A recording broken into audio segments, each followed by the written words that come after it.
नमस्कार दोस्तों, स्वागत है आपका इस नए वीडियो में जिसमें हम सी प्रोग्रामिंग के बेसिक्स से रिलेटेड एक नए टॉपिक को डिस्कस करेंगे। और आज हमारा टॉपिक है यूजर डिफाइंड डेटा टाइप्स। ठीक है, देखो अभी तक आपने क्या देखा, आपने different type of data types C में देखे। उसमें से जो पहला था वो क्या था, बिल्ट इन डेटा टाइप्स, है ना। बिल्ट इन डेटा टाइप्स जो कोर डेटा टाइप्स होते हैं। ठीक है, बिल्ट इन में क्या क्या आ रहे थे हमारे, INT इंटीजर, है ना, कैर, फ्लोट, ये सब आ रहे थे। डबल, ठीक है, ये सब क्या थे, बूल।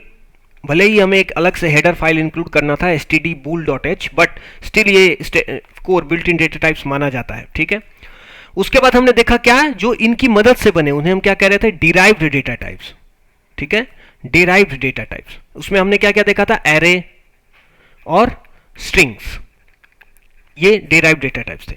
अब एक तीसरे तरह का भी डेटा टाइप सी सपोर्ट करता है जिसे हम कहते हैं user defined data types. User defined, ये वाला line, user defined data types. इसमें क्या होता है, इसमें यूजर का मतलब हमेशा प्रोग्रामिंग लैंग्वेज में प्रोग्रामर होता है। ठीक है, इसमें यूजर ही अपना डेटा टाइप डिफाइन कर सकता है, अपना डेटा टाइप। ठीक है, वो अपने तरीके से जैसे वो चाहे उस तरीके से डेटा टाइप को बना सकता है। जैसे आपका काम केवल INT, कैर, एरे और स्ट्रिंग से नहीं हो रहा है, तो जो प्रोग्रामर है वो चाहे तो अपना डेटा टाइप अपने टाइप का बना सकता है, उसे यूजर डिफाइंड डेटा टाइप्स कहते हैं।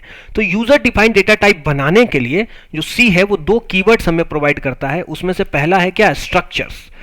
पहला जो यूजर डिफाइंड डेटा टाइप है वो स्ट्रक्चर है, यानी कि स्ट्रक्चर कहते हैं, यस तो प्लुरल के लिए है, स्ट्रक्चर उसको कहते हैं। ठीक है, और स्ट्रक्चर क्रिएट करने के लिए स्ट्रक्ट नाम का कीवर्ड यूज किया जाता है। जो हमने सबसे पहले वीडियो में, सी वाले पहले वीडियो में स्ट्रक्ट कीवर्ड का लिस्ट देखा था, उसमें स्ट्रक्ट आपको जरूर रहा होगा। स्ट्रक्ट कीवर्ड से हम स्ट्रक्चर बनाते हैं, और स्ट्रक्ट कीवर्ड का यूज करके आप क्या करते हो, यहाँ पर एक अपने नए यूजर डिफाइंड डेटा टाइप को नाम देते हो। ये आपका नाम है, ये क्या है, ये आइडेंटिफायर है। जो आइडेंटिफायर के रूल्स है वो यहाँ पर लागू होंगे। ठीक है, आपने अपना नाम दिया और उसके बाद ये ब्लॉक शुरू हुआ किसका, स्ट्रक्चर का। ध्यान रखना, फंक्शन का भी ब्लॉक ऐसे ही शुरू होता है, लेकिन फंक्शन के ब्लॉक के बाद, ब्लॉक एंड होने के बाद ये सेमीकोलन नहीं दिया जाता।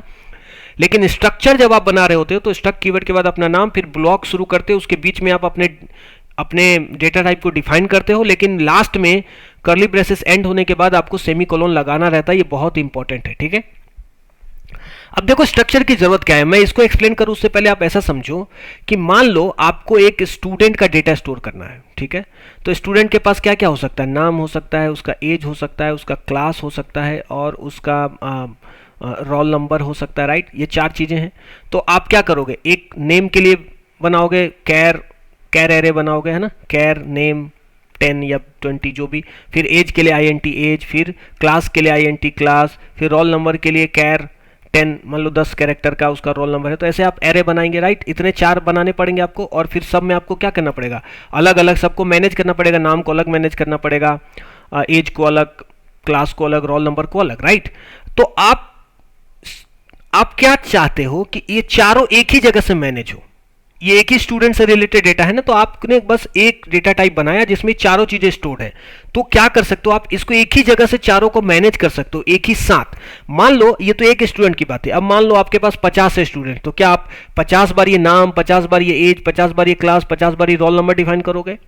That will be so cumbersome to manage. Right, तो उस केस में हम क्या करेंगे, स्ट्रक्चर्स का प्रयोग करते हैं। स्ट्रक्चर क्या करता है, बहुत सारे डेटा टाइप को जो आपको चाहिए उसको एक रैपर में रैप कर देता है। अब आपके पास एक ऐसा वेरिएबल बन गया है, सॉरी एक ऐसा डेटा टाइप बन गया है माई स्ट्रक्चर नाम का, जो कि जिसके पास दो डिफरेंट काइंड ऑफ डेटा वो स्टोर कर सकता है। एक वो INT माई नम और कैर टाइप का माई लेटर, दो चीजें वो एक साथ स्टोर कर सकता है। अब आप चाहो तो केवल इस माई स्ट्रक्चर की मदद से इस तरह के कितने ही वैल्यूज को मैनेज कर सकते हो। समझ रहे हो आप बात? इट मींस कि स्ट्रक्चर डेटा टाइप की मदद से हम डिफरेंट डेटा टाइप, जो बिल्ट इन डेटा टाइप से कोई भी डेटा टाइप हो, वो बिल्ट इन डेटा टाइप हो या डिराइव्ड डेटा टाइप हो या even user defined data type हो, आप उसको यहां पे एक ही रैपर में रैप कर सकते हो। आप एक ही साथ उन सबको क्या कर सकते हो, कंबाइन करके एक ही नाम से इस्तेमाल कर सकते हो। समझ रहे हो आप बात? क्लियर है? इसका दूसरा एग्जांपल है, मान लो आपको एक कार के डिटेल्स स्टोर करने हैं, तो आपने क्या किया, कार का मॉडल होगा, कार का नाम होगा, कार का मेक ईयर होगा, इन सबको अलग अलग आपको मैनेज करना पड़ेगा। तो आपने क्या किया कि स्ट्रक्चर बना दिया कार नाम का, उसमें आप इसका नेम स्टोर करेंगे, मॉडल स्टोर करेंगे और उसका ईयर स्टोर करेंगे। ठीक है, उसके बाद अब आप चाहो तो इसको आसानी से एक ही साथ तीनों को मैनेज कर सकते हो, ठीक है। हम जब एग्जांपल देखेंगे तो समझेंगे। स्ट्रक्चर की एक और बात आप ध्यान रखना कि स्ट्रक्चर का जो साइज होता है कि वो मेमोरी में कितना साइज लेगा। जैसे आईएनटी 4 बाइट लेता है, फ्लोट 4 बाइट लेता है, डबल 8 बाइट लेता है, कैरेक्टर 1 बाइट लेता है मेमोरी में, तो ये स्ट्रक्चर कितना लेगा। तो स्ट्रक्चर क्या करेगा, जितने उसके आपने उसकी बॉडी में जितने आपने डिफरेंट डेटा टाइप्स डिक्लेयर किए हैं उन सब के साइज का एडिशन। इससे क्वेश्चन कई बार पूछा जाता है। तो मान लो अगर इस माई स्ट्रक्चर का मैं साइज जानना चाहूं तो आप देखो कि इसमें कितने पार्ट हैं, मतलब कितने इसमें अलग अलग डेटा टाइप यूज किए गए हैं। तो इंटीजर यूज किया गया है, इसका साइज क्या होगा 4 बाइट, प्लस कैरेक्टर एक यूज किया गया है और एरे नहीं है, नॉर्मल एक कैरेक्टर है तो 1 बाइट मतलब 5 बाइट। ये जो माई स्ट्रक्चर डेटा टाइप है इसके ये कितना एक, अगर आप इसका एक वेरिएबल बनाओगे इस डेटा टाइप का, ध्यान रखना ये वेरिएबल नहीं है, ये एक डेटा टाइप है, इसकी मदद से आप वेरिएबल बनाओगे। जैसे कि आप int एक डेटा टाइप है तो इसके मदद से इस टाइप का यूज करके आप x नाम का एक वेरिएबल बनाते हो और उसमें कुछ स्टोर करते हो, राइट। उसी तरह इस स्ट्रक्चर का एक अगर आपको वेरिएबल बनाना है तो आपको ऐसे लिखना होगा स्ट्रक्ट, पहले तो कीवर्ड लिखना होगा, ठीक है। उसके बाद ये आपका ये वाला स्ट्रक्चर जो आपने खुद बनाया है तो इसका नाम लिखोगे माई स्ट्रक्चर, ठीक है। उसके बाद वो वेरिएबल जिस इस टाइप का जो बनाना चाहते हो आप, जैसे M1 मान लो my1 है ना M1, तो अब ये M1 जो है वो इस स्ट्रक्चर टाइप का एक डेटा एक वेरिएबल बना और इसके पास ये फिर दोनों वैल्यूज होंगी। इस वैल्यू को हम कैसे एक्सेस करेंगे अभी हम आगे देखेंगे। तो जब आप ये M1 बनाओगे तो M1 का साइज कितना होगा 5 byte, sum of all of the data type which it is containing, okay. हम इसको एक प्रोग्राम से समझते हैं, ठीक है। तो आप ये एक प्रोग्राम मैंने लिख रखा है, मैंने पहले से लिख रखा है इसलिए कि यहाँ पर समय न लगे ज़्यादा। अब देखो हमने एक स्ट्रक्चर बनाया कार नाम का, मान लो हम एक कार की डिटेल स्टोर करना चाहते हैं। इसमें हमने क्या किया, कैरेट टाइप का एरे बनाया, ब्रांड, जिसमें हम ब्रांड 50 कैरेक्टर से ज़्यादा ब्रांड नहीं होगा तो 50 कैरेक्टर हमने मान रखा है कि इससे बड़ा नहीं होगा, इसमें आ जाएगा। और मॉडल स्टोर करने के लिए भी हमने कैरेक्टर टाइप का एरे बनाया और ईयर के लिए हमने इंटीजर यूज़ किया, ठीक है। तो अब हर एक कार के पास ये 3 डिटेल होंगे, ब्रांड, मॉडल, ईयर, ठीक है। अगर कोई और डिटेल स्टोर करना है तो मैं यहाँ पर एक और वेरिएबल बना सकता हूँ। तो आप देखो पहले कि स्ट्रक्चर बनाते समय स्ट्रक्चर के अंदर आप एरे भी यूज कर सकते हो, इंटीजर मतलब कोई भी डेटा टाइप, इवन स्ट्रक्चर के अंदर भी स्ट्रक्चर बनाया जा सकता है, ठीक है।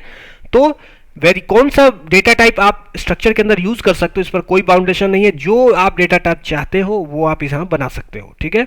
दूसरी बात, अब हम इसको एक्सेस कैसे करें। तो सबसे पहले आपको ये तो डेटा टाइप बना, अब आपको इसके वेरिएबल्स बनाने पड़ेंगे और उस वेरिएबल में फिर इन सब के लिए डेटा स्टोर करना पड़ेगा, है ना। देखो आप ये हम वेरिएबल बना रहे हैं, तीन कार को स्टोर कर रहे हैं। स्ट्रक्ट कार, ये मैंने आपको पहले ही बताया था, ये आपको लिखना ही है, ये ही वो डेटा टाइप है जो डिफाइन करेगा आपका बनाया हुआ कार। तो स्ट्रक्ट कीवर्ड बनाते समय भी लगेगा, स्ट्रक्चर को डिफाइन करते समय भी लगेगा, और इस स्ट्रक्चर का आप कोई वेरिएबल क्रिएट कर रहे हैं तो भी स्ट्रक्ट कीवर्ड लगेगा। स्ट्रक्ट कार, यहां तक आपने क्या बताया कि टाइप, इस टाइप का डेटा टाइप, इस डेटा टाइप का वेरिएबल बनाना है और वेरिएबल का नाम क्या है car1, और आपने इसको इनिशियलाइज कर दिया। क्या, पहली वैल्यू जो BMW है वो ब्रांड में स्टोर हो जाएगी अपने आप, X5 ये कहां स्टोर हो जाएगा, मॉडल में स्टोर हो जाएगा, और 1999 ईयर में स्टोर हो जाएगा अपने आप, ये क्रम से चले जाएंगे, ठीक है। तो 3 आपने ये डिफरेंट कार बना लिए। अब इन कार की वैल्यूज को प्रिंट करना है। देखो प्रिंट करने के लिए क्या करते हैं हम, डॉट ऑपरेटर का प्रयोग करते हैं। आपको याद होगा जब हम ऑपरेटर प्रेसिडेंस पढ़ रहे थे तो डॉट ऑपरेटर हमने पढ़ा था, इसको मेंबर ऑपरेटर कहते हैं, मेंबरशिप ऑपरेटर। डॉट की मदद से आप इस स्ट्रक्चर के मेंबर्स, ये क्या होगा, ये तीनों इस स्ट्रक्चर के क्या होगा, मेंबर्स, इन मेंबर्स को एक्सेस कर सकते हो। जैसे मुझे कार1 का ब्रांड चाहिए तो car1 डॉट ब्रांड, ठीक है, यहां पर स्ट्रिंग की तरफ प्रिंट हो जाएगा। कार1 का मॉडल चाहिए तो car1 डॉट मॉडल, तो ये मॉडल हमारे पास आ जाएगा। अगर मुझे मान लो car3 का मॉडल चेंज करना है, मॉडल अभी कोरोला है, उसके जगह पर मुझे कुछ मॉडल करना है IQ मान लो, तो क्या करूंगा, car3 डॉट मॉडल, या इसका ईयर मुझे चेंज करना है, तो 11 से क्या करना है 2013, तो मैं क्या करूंगा, देखो car3 dot year equal to 2013, ऐसे एक्सेस कर सकते हो आप। तो एक्सेस भी कर सकते हो, अपडेट भी कर सकते हो, सब ये डॉट की मदद से। स्ट्रक्चर का नाम, वेरिएबल का नाम, डॉट उसकी प्रॉपर्टी, या प्रॉपर्टी भी कहते हैं इसको, इसका एलिमेंट भी कहते हैं, ठीक है, मेंबर्स कहते हैं। अगर मैं इसको रन करूं तो आप देखो तीनों वैल्यूज, तीनों कार के वैल्यूज प्रिंट हो जाएंगे। देखो, और ये 2013 भी हो चुका है, यहाँ पर हमने इनिशियलाइज 11 से किया है बट मैंने यहाँ पर चेंज कर दिया तो 2013 प्रिंट हुआ कार के लिए, car3 के लिए, देख रहे हो। तो ये स्ट्रक्चर का एक क्या है, एक छोटा सा एग्जांपल है। आई होप इससे अगर क्वेश्चन आएगा तो आप कर लेंगे। दूसरी बात, एक और बात मैं कह दूं, बता दूं आपको, जैसे आपने 3 कार यहाँ पर मैनेज कर रहे हो, अगर मान लो ऐसे 50 कार का आपको डेटा स्टोर करना है, तो क्या आप 50 बार ऐसे कार 1 कार 2 कार 3 लिखोगे? तो ऐसे भी लिख सकते हो, लेकिन एक दूसरा यूज क्या है, जब आप एक ही टाइप के डेटा टाइप बहुत सारे बनाते हो तो आप किसका प्रयोग कर सकते हो? एरे का, याद है ना? तो आप स्ट्रक्चर का एरे बना सकते हो। कैसे? देखो, स्ट्रक्ट कार कार्स, ठीक है, और यहां कर दिया आपने 50 या 40, ठीक है, 50, चूंकि हम डिस्कस 50 कर रहे हैं। अब ये क्या हो गया, आपने इस कार डेटा टाइप का 50 कार्स बना लिए, ठीक है। अब आपको क्या करना है, कार 0, मतलब ये पहले कार को रिप्रेजेंट कर रहा है, तो कार 0 डॉट कार 0, आप इसको ऐसे इनिशियलाइज कर सकते हो, ऐसे आप इसको इनिशियलाइज कर सकते हो। तो कार 0 में क्या हो गया, स्टोर ये हो गया, कार 1, ऐसे आप क्या कर सकते हो, 50 कारों में कुछ ना कुछ स्टोर कर सकते हो। हालांकि मैं यहां पर एक ही चीज कर रहा हूं, प्रिंट कॉपी पेस्ट कर रहा हूं, बट आप समझ गए, समझ रहे हो आप बात? तो आप स्ट्रक्चर का एरे भी बना सकते हो, मतलब आप क्या कर सकते हो, एक स्ट्रक्चर के अंदर भी एरे यूज कर सकते हो और स्ट्रक्चर्स का एरे भी क्रिएट कर सकते हो, ठीक है, और स्ट्रक्चर के अंदर ही स्ट्रक्चर भी बना सकते हो। Any data type which you know you can create inside structure, okay. But ध्यान इतना रखना है कि जो टोटल साइज होगा वो कितना होगा, इन सब जितने आप इसमें डेटा टाइप्स यूज कर रहे हैं एक स्ट्रक्चर के अंदर, उन सब का सम। जैसे आपने यहाँ 50 साइज का ये बनाया, कैर 1 बाइट लेता है एक, तो 50 साइज का 50 हो गया, ये 50 मतलब 100 बाइट ये दोनों मिलकर हो गए, और INT 4 बाइट मतलब 104 बाइट का एक कार, ये एक कार जो वेरिएबल है इसका साइज 104 बाइट होगा। क्लियर है? अगर आप चाहो तो इसको देख सकते हो। कैसे? देखो यहां पर हम देख सकते हैं कैसे, यहां पर मैं लगाता हूं, रुक जाओ, print F size of car 1, ठीक है, एक ही का देख लेते हैं। और यहां पर आपको क्या लिखना पड़ता है, लॉन्ग अनसाइंड, है ना, क्योंकि ये बड़ा वैल्यू दे सकता है, साइज ऑफ कार 1। आपने इन सभी ऑपरेटर्स को देखा है ना? फिर से रन कर रहा हूं मैं, देखो कितना हुआ, 104 आया ना, ठीक है, समझ गए आप? चलो अब next user defined data types को देखते हैं। नेक्स्ट जो हमारा यूजर डिफाइंड डेटा टाइप है उसे हम कहते हैं इनम। इनम जो का जो शॉर्ट फॉर्म है वो इनूमरेशन से बना है, इनूमरेशन का शॉर्ट फॉर्म है इनम, ठीक है। तो इनूमरेशन क्या होता है, एक खास तरीके के लिस्ट को इनूमरेशन कहते हैं। इनूमरेट का मतलब होता है आपने लिस्ट को कोई इंडेक्स दे दिया, जैसे पहला एलिमेंट को आपने 0 दे दिया, या पहले एलिमेंट को आपने 1 दे दिया, दूसरे को 2 दे दिया, तीसरे को 3, मींस आपके पास एक क्रम है, एक निश्चित क्रम, लिस्ट के हर एक एलिमेंट को आपने एक वैल्यू दे रखा है। ऐसे लिस्ट को, ऐसे स्पेसिफाइड लिस्ट को हम इनूमरेशन कहते हैं। इनूमरेट मतलब होता है काउंटिंग करना, लिस्ट की काउंटिंग करना, ठीक है। तो आप चाहो तो सी में इस तरीके का भी वेरिएबल बना सकते हो, इस तरीके का भी डेटा टाइप आप खुद डिफाइन कर सकते हो। ये यूजर डिफाइंड डेटा टाइप में आता है इनम। इनम कीवर्ड का प्रयोग करके आपने ये डेटा टाइप बनाया लेवल नाम का, और इसमें आपने 3 वैल्यूज डिफाइन की, लो, मीडियम, हाई, ठीक है। अब ये जो लो, मीडियम, हाई है ये कैपिटल में लिखा हुआ है। आपको याद होगा कॉन्स्ट लिखते समय हमने देखा था कि हमें ज्यादातर इनको क्या लिखना चाहिए, कैपिटल में लिखना चाहिए। ये कुछ हद तक उसी तरह बिहेव करते हैं इसलिए ऐसा लिखा गया है, बट ये मस्ट नहीं है। आप इसको ऐसे भी लिख सकते हो, लो, मीडियम, स्मॉल में भी लिख सकते हो, स्मॉल कैपिटल का मिक्स करके भी लिख सकते हो, बट ये एक क्या कहते हैं, एक स्टैंडर्ड वे है कि आप कैपिटल में ही लिखें एनम के अंदर के वैल्यूज को। अब एनम की खासियत क्या है, जो आपने पहला लिखा इसको अपने आप ये 0 असाइन कर देता है, जो आपने दूसरा लिखा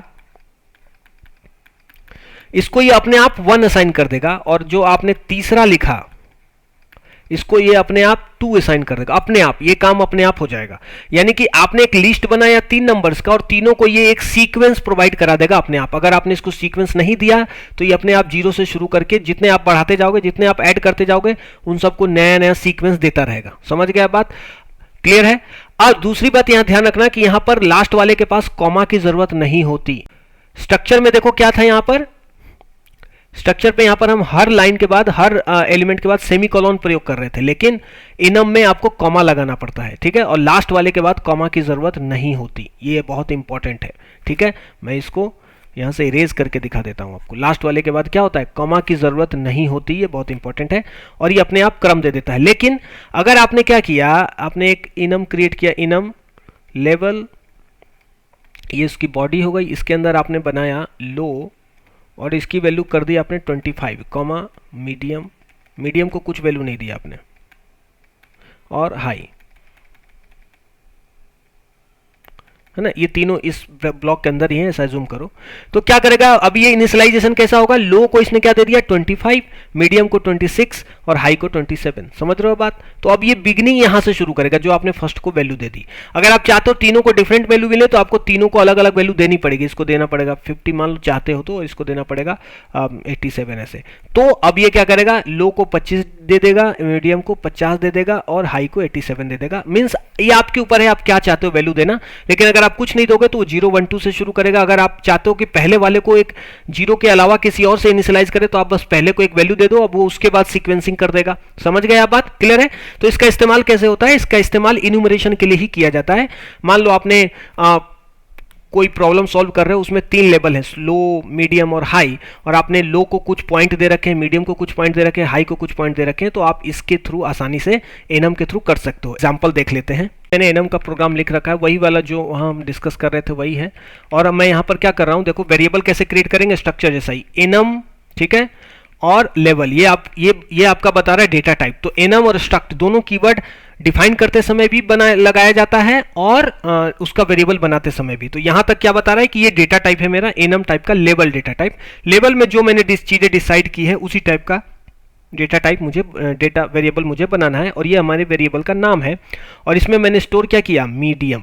तो मीडियम की वैल्यू अब बाय डिफॉल्ट क्या हो गई होगी, 1, है ना। इसको रन करते हैं हम और अब देखो इसकी वैल्यू क्या हो गई होगी, 1, राइट। और अगर मैं इस डेफिनेशन में जाकर इसको कर देता हूं 30, तो अब मीडियम की वैल्यू क्या हो गई होगी, 31, राइट, ठीक है। लेकिन अगर मैं मीडियम को भी कोई नई वैल्यू दे दूं 56, तो अब मीडियम की वैल्यू क्या होगी, देखना जरा, 56, जो आप चाहोगे वही होगा, ठीक है। लेकिन अगर मैं हाई की वैल्यू प्रिंट करना चाहूं तो मान लो मैं एक और वेरिएबल बनाता हूं, यहां पे एक और एनम का वेरिएबल बना लेता हूं, माई लेवल तक, ठीक है। इसको बस दूसरा नाम दे देता हूं 2, ठीक है, और इसको कर देता हूं हाई। हाई में क्या गया होगा देखो जरा, ठीक है, और इसको भी कॉपी करके प्रिंट कर लेता हूं, ठीक है। यहां पर प्रिंट करते हैं 2 को, सॉरी एक्चुअली न्यू लाइन नहीं दिया ना हमने। बाकी आपको समझ में तो आ गया होगा कि वो 1 बढ़ गया, किससे, लास्ट इसके ऊपर जो वैल्यू रही होगी उससे 1 बढ़ा लेगा, है ना। इसका लो से कोई अब मतलब नहीं होगा। तो जहां तक आप डिफाइन करते जाओगे वहां तक आपके हिसाब से चलेगा। लेकिन जैसे जहां से आपने छोड़ा डेफिनेशन देना, वहां के बाद वो अपने जस्ट ऊपर वाले से क्या करेगा, इंक्रीमेंट करना शुरू कर देगा, ठीक है। दूसरी बात, एनम हमेशा क्या करता है, एक नंबर सीक्वेंस देता है इसको, तो वो हमेशा कैसा होगा, डी टाइप का, मतलब इंटीजर टाइप का। तो ये हमेशा एनम को प्रिंट करते समय आप डी ही स्टोर या डी ही यूज करोगे स्पेसिफायर की तरह। क्लियर है बात। तो ये था 2 तरीके से, जिस तरीके से हम यूजर डिफाइंड डेटा टाइप्स या हम अपने डेटा टाइप्स को बना सकते हैं, वो हमने देखा। इससे क्वेश्चन कई बार पूछ दिए जाते हैं, तो आप अपने दिमाग में रखना, ठीक है।